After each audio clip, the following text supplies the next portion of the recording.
Hi everyone, I'm Selena for Who is Jesus Today. How are you doing out there?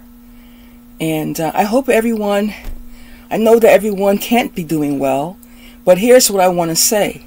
We all have our different our struggles, and some days are better than others or worse than others.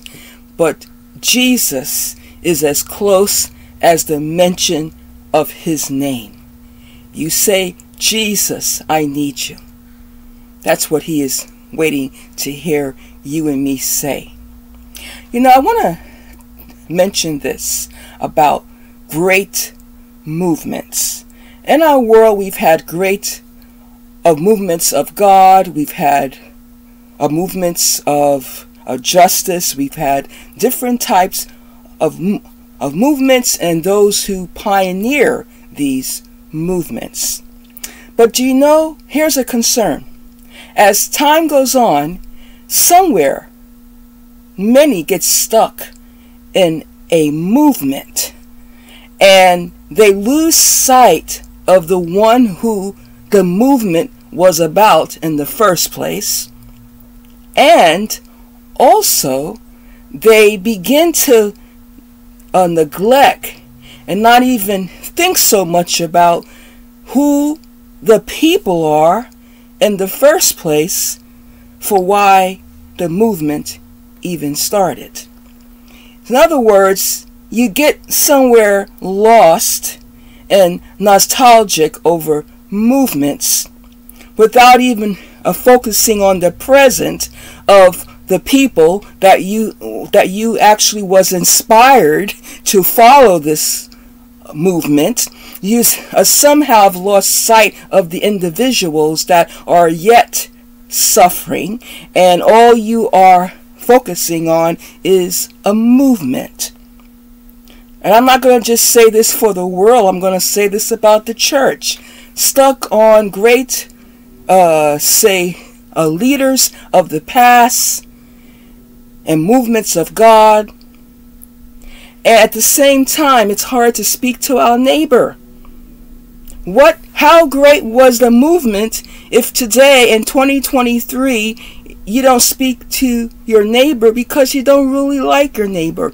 And you know what? I'm there with you. I know what it feels like to prefer not to speak to someone, right? Because maybe you're just not comfortable, or you think maybe they don't like you. So here's the thing though.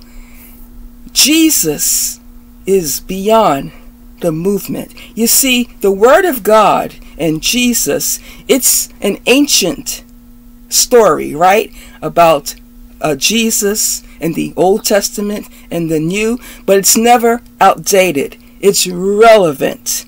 Yes, you'll find in the Bible, Jesus says, love thy neighbor as thyself. That was relevant then, and it's relevant today for you and me. Some of these movements are no longer so relevant, but the Word of God and the Jesus of the Bible is never outdated, always relevant. So if you, like many, and it can happen with all of us, that we are so nostalgic about a past great wave or movement, moment in history, I also like to reflect on those who have made changes, who have pioneered for the better of people's lives, for the church. But if you are stuck in a movement and a time in history, more than you can see what is happening today, the needs that are in front of you, say the individuals, the segments of society that the movement actually started for, but right now it's just really neglect. Your mind is not on the people that the movement was about, but it's on the movement, the cause, the effect, right? The narratives around the movement. But what about the people?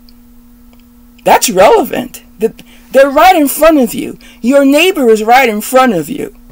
You don't have to read about the experience of today, Wednesday, May the 10th, 2023. This is relevant. You don't have to read about it. It's not history, not yet. It will be tomorrow, though.